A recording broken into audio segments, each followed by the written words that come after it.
غرناطہ کا سلطان قسط نمبر 24۔ رقیم بن خلات، منصور بن نعمان اور منظر بن طریف تھوڑی دیر تک سوزان کے پاس بیٹھ کر اس کی دلجوئی کرتے رہے، ساتھ ہی ساتھ روتا اور روسا بھی ان کے ساتھ خوش گپیوں میں لگی رہی۔ پھر اسی طرح رقیم بن خلات، منظر بن طریف اپنے ریوڑ کے ساتھ ہسپانیہ کی مشرقی بندرگاہ لکنت کی طرف کوچ کر گئے تھے۔ منصور بن نعمان مسکن ہی میں رہا تھا۔ اپنے مسکن سے نکل کر رقیم بن خلات اپنے ریوڑ اور لشکر کے ساتھ مالکا شہر آیا۔ مالکا سے الموریا اور الموریا سے وہ لوخو شہر کی طرف بڑھا۔ لوخو میں چند روز اس نے قیام کیا، پھر یہاں سے بھی کوچ کیا اور سیدھا مرسیا پہنچا۔ مرسیا میں ایک دو روز قیام کرنے کے بعد اس نے اپنے ریوڑ کے ساتھ کوچ کیا اور بڑی تیزی اور برق رفتاری کے ساتھ اس نے مشرقی بندرگاہ لکنت کا رخ کیا۔ لکنت کے قریب پہنچ کر رقیم بن خلات نے اپنے ریوڑ کے ساتھ لوخو نام کے قصبے کی نوائی کوہستانی سلسلے میں پڑاؤ کر لیا تھا۔ صرف ایک رات رقیم بن خلات نے اپنے پڑاؤ میں آرام کیا، پھر دوسرے روز اپنے چند مسلح جوانوں کے ساتھ اس نے لوخو نام کے قصبے میں سرائے کا رخ کیا، جس کی نشاندہی بوڑھے مسلم بن موسیٰ نے کی تھی۔ منظر بن طریف کو رقیم بن خلات نے پڑاؤ کی حفاظت کے لیے چھوڑا تھا۔ اس وقت سورج غروب ہو چکا تھا اور شام کی تاریکی چاروں طرف پھیل چکی تھی۔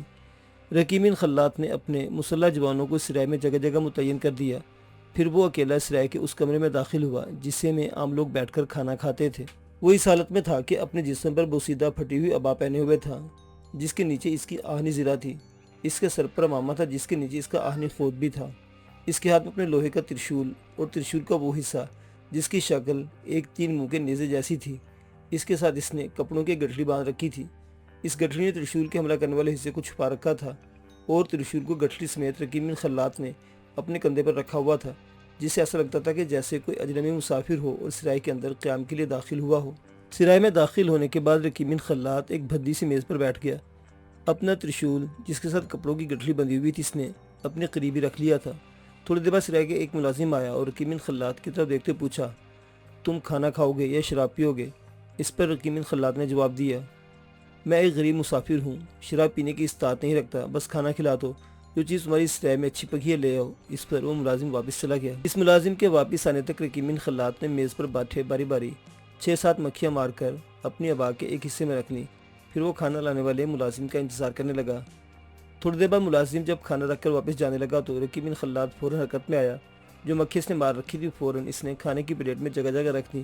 پھر وہ زور زور سے چلا کر اس ملازم کو بلانے لگا جو کھانا لے کر آیا تھا۔ جب وہ ملازم واپس آیا تو رقیم بن خلات نے بڑی برہمی، بڑی بیزاری اور غضبناکی کا اظہار کرتے ہوئے کہا، کیا تم لوگ مسافروں کو ایسا ہی کھانا دیتے ہو؟ ذرا اس شوربے میں دیکھو کتنی مکھیاں تیر رہی ہیں۔ ملازم نے جب مری ہوئی مکھیاں دیکھی تو دنگ رہ گیا۔ وہ واپس اٹھانا ہی چاہتا تھا کہ رقیم بن خلات نے اس کا ہاتھ پکڑ لیا اور تحکمانہ انداز میں وہ اسے مخاطب کر کے کہنے لگا، پہلے تم مجھے یہ بتاؤ کہ اس سرائے کا مالک کون ہے؟ اس پر ملازم نے سہمے سہمے اور ڈرے ڈرے سے انداز میں کہا کہ اس سرائے کے مالک 2 بھائی ہیں، جن میں سے ایک کا نام شلوتا اور دوسرے کا نام رزمیر ہے۔ رقیم بن خلات نے پہلے سے بھی زیادہ برہمی میں پوچھا، اس وقت وہ کہاں ہیں؟ اس پر وہ ملازم بولا، یہی ہے۔ اس وقت وہ دونوں بھائی سرائے کے حصے میں جہاں کھانا پکتا ہے۔ جواب میں رقیم بن خلات پرسکون سے انداز میں کہنے لگا، یہ کھانا ہی پڑا رہنے دو، تم جاؤ اور ان دونوں کو یہاں بلا لاؤ۔ اس پر وہ ملازم سوال انداز میں رقیم بن خلات کی طرف دیکھنے لگا۔ جواب میں رقیم بن خلات نے اور زیادہ برہمی اور بیزاری میں اسے جانے کے لیے کہا۔ تب وہ ملازم بادل نخواستہ وہاں سے چلا گیا۔ تھوڑی دیر بعد سرائے کا ملازم لوٹا۔ اس کے ساتھ 2 جوان تھے جو اپنی شکل و صورت اور وضع قطع سے اوباش اور بدماش لگتے تھے۔ جب وہ قریب آئے تو ان کے کچھ کہنے سے پہلے رقیم بن خلات بولا اور سرائے کے ملازم کو مخاطب کر کے کہنے لگا، قبل اس کی کہ میں اپنی گفتگو کا آغاز کروں، پہلے مجھے یہ بتاؤ کہ ان دونوں میں شلوتا کون ہے اور رزمیر کون ہے؟ اس پر ان دونوں جوانوں میں سے ایک بولا اور کہنے لگا، میرا نام شلوتا میرے بھائی ہے، اس کا نام رزمیر ہے، کہو تمہیں کیا تکلیف ہے؟ اس پر رقیم بن خلات نے کسی قدر نرم لہجے میں کہا، میں تمہاری اس سرائے میں کھانا کھانے آیا تھا، جو کھانا مجھے پیش کیا گیا ہے دیکھو اس میں مکھیاں پڑی ہوئی ہیں، اور کیا تم لوگ اسی طرح مسافروں کو کھانا پیش کرتے ہو؟ میں نے سنا ہے تم دونوں بدماش ہو اور اپنی اوباشی اور بدماشی کے بلبوتے پر یہ سرائے چلاتے ہو۔ اس پر رزمیر بولا اور کہنے لگا، کیا اس سلسلے میں تم کو کوئی اعتراض ہے؟ رقیم بن خلات کہنے لگا، اعتراض تو مجھے بے شمار ہے، گنوانا بھی چاہوں تو نہ گنوا سکوں۔ جواب میں شلوتا کہنے لگا، سن اجنبی میں نہیں جانتا کہ تو کون ہے، کہاں سے آیا ہے، لیکن ایک بات یاد رکھنا، تم مجھے کچھ ٹیڑھے مسافر لگتے ہو، جو ہم سے ٹیڑھا پن کرتا ہے تو یاد رکھنا وہ اس رائے سے بچ کر نہیں جاتا۔ اس پر رقیم بن خلات کہنے لگا، ٹیڑھا پن تو تم دونوں بھائی بھی کر رہے ہو اور میرا بھی یہی وتیرہ آج تک رہا ہے۔ جو شخص میرے ساتھ ٹیڑھا پن کرتا ہے میں نے اسے زمین پر چلنے کی کبھی زیادہ مہلت نہیں دی۔